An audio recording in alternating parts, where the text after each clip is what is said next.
8 ryto. Oro temperatūra 3 laipsniai šilumos, vandens keliais laipsniais daugiau.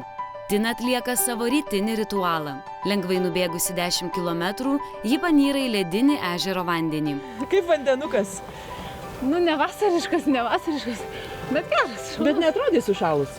Ne, ir nieko. Viskas gerai, šiaip šilta, gali pamanyti.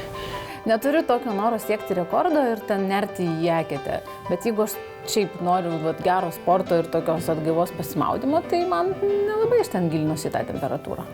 Už idealią figūrą 35 šokėja dėkinga ne genams ar plastinėms operacijoms, bet tik savo valiai. Tinos grožio kaina – reguliarus sportas ir dietos. Manau, kad jeigu leisčiau savo taip į valias visko valgyti, piknaudžiauti, nesportuoti ir negalvoti, tai aš lygiai taip pat padidėčiau trimžmę.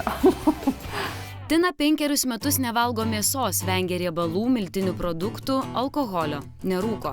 Dėmesio įprastas Tinos dienos maisto racionas. Pusryčiams labai didelio apetito dažnai nejaučiu, bet tai dažniausiai būna arbata arba kavytė su sūreliu. Pietus renkuosi daug salotų.